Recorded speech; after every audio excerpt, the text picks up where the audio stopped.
And we're back. We're going to look at that outline one more time, but now talk about how you use it with persuasion. And because I guess I wasn't feeling very creative, I don't know, I'm still talking about tomatoes, but I'm showing you, and growing tomatoes, but I'm showing you how you can take that same topic of growing tomatoes, and it can also be a persuasive topic, right? So again, we're going to get people's attention, have a thesis, a relevant statement, and a preview. This is not really any change.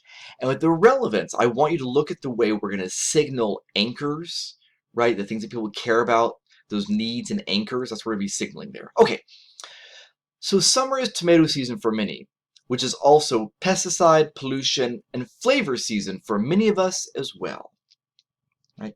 Today I'll explain how the simple act of growing your own tomatoes rewards you and the environment. Right? So you see what I've done there, right? Attention, that's thesis. Right? And the simple act of growing your own tomatoes rewards you and the environment. So I'm letting people know, I'm going to talk about trying to get them to think about tomatoes in a different way. I'm being gentle here. I could be much more clear about why today you need to be an organ donor, right? I mean, I could be more blunt, right? Consider your and your family's health as well as our water and air. All of these are impacted by how we get our food. So you see there, the anchors, the needs, whatever we're going to call them, what's being impacted there, right? Your health, your family's health, our water and our air, right? So you see appeals to people's concern for the environment, for themselves, for loved ones. Right? You see that's already an appeal I'm making there in relevance. So getting them to think about, because I don't care about growing tomatoes. Why are you trying to get me to grow tomatoes? But I'm making this about where we get our food from, right? There's connections there, right? So, I'm not going to say first we're going to go over need, next satisfaction, next visualization. Instead, I'm saying I'm going to discuss the problems of store-bought vegetables, how growing your own tomatoes helps the environment, and the simple steps to start gardening today, right? As you're going to see, that first line is needs. That second item in the preview there, that's satisfaction, and also it's going to be visualization. And that third step is actually the action step. So let's look at a bit more quickly than the last one. I've taken transitions out here. Still use transitions, but, so this is the body, and the body of the speech here. It's that first main point, Roman numeral 2. I talk about grocery store tomatoes, and I talk about the use of pesticides on those, right, in industrial agricultural settings. By the way, I'm one to talk. I grew up on a cotton farm. Okay, the way you get the polluted water runoff and how that gets into the water table and affects the environment in other ways. Water table, by the way, being the underground water that we draw from, right? The emissions created from the transportation of tomatoes, right? I mean, so it's not so bad if it's a Granger County tomato and you're here in Johnson City. It's not too bad, but sometimes tomatoes are shipped like across country, right? And also, by the way, if you wonder why many times grocery store tomatoes don't have a lot of flavor, I mean, sometimes there's a lot of aromas, and aromas aren't known for having, loads of flavor to them. But also, they're picked when they're green, and they turn red in transport and as they wait to get to the stores. And they can only develop the sugars that make them sweet, obviously. They'll turn red, but they can only develop the sugars while they're on the vine, much like strawberries. They'll turn red, but they won't be tasty. They only develop sugar on the vine. Okay, so that's need. So I talk with them about the need. Obviously, they don't need pesticides. People don't need polluted water runoff, but the need is where I express them concerns about the impact of pesticides on their health. Right, the ways that large agriculture has a tendency to contaminate water supplies. And by the way, I mean, again, I wanted to talk. I grew up on a farm and we had well water, so I don't even know what I ingested, over the years. All right, perhaps that's why both my parents have had cancer. Okay, so there's emissions from transport. So I would go and I explain each of these. So the need step is showing all the things that you care about are being impacted here, right?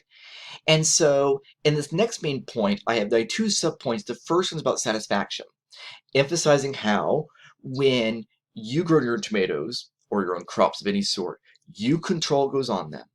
You can keep it organic, right? There's lots of organic fertilizers. It's something that you can do at organic pesticide control, like there's literally soap and water, right? And and you just pick and eat. There's no transportation, and they're sweet. They're fresh off the vine.